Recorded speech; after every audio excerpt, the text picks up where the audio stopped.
তিন গুণ সওয়াব। যাকাত আদায়ের সওয়াব, ইলমে দ্বীন সহযোগিতার সওয়াব, 3 নম্বর হলো সদকায়ে জারিয়ার সওয়াব। এরপর ফি সাবিলিল্লাহ, যারা ফি সাবিলিল্লাহ আল্লাহ রাস্তায় যারা থাকে, জিহাদ ফি সাবিলিল্লাহ, যারা আল্লাহ রাস্তায় থাকে। আল্লাহ রাস্তা দুটা হলো ডাইরেক্ট আল্লাহ রাস্তা, একটা হলো জিহাদ ফি সাবিলিল্লাহ, সরাসরি যারা কাফেরদের সাথে যুদ্ধ করতেছে এরা হলো ডাইরেক্ট ফি সাবিলিল্লাহর মধ্যে আছে। আরেকটা হলো যারা তালিবে ইলম, যারা ইলমে দ্বীন শিক্ষা করার জন্য আছে, এরাও ফি সাবিলিল্লাহ ডাইরেক্ট।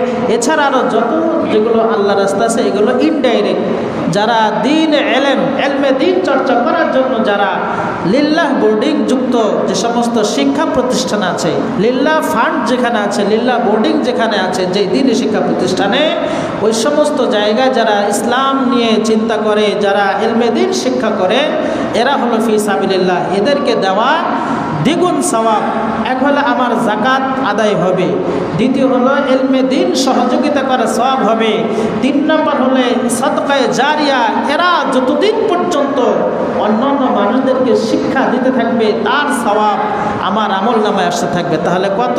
এই 3টা সওয়াব পাওয়া যাবে লিল্লাহ ফর বোর্ডিংয়ে থেকে। যারা অসহায় ছাত্র যারা লেখাপড়া করে তাদের খরচ দেওয়ার জন্য যাকাতের ফান্ড থেকে কিছু সহযোগিতা করা।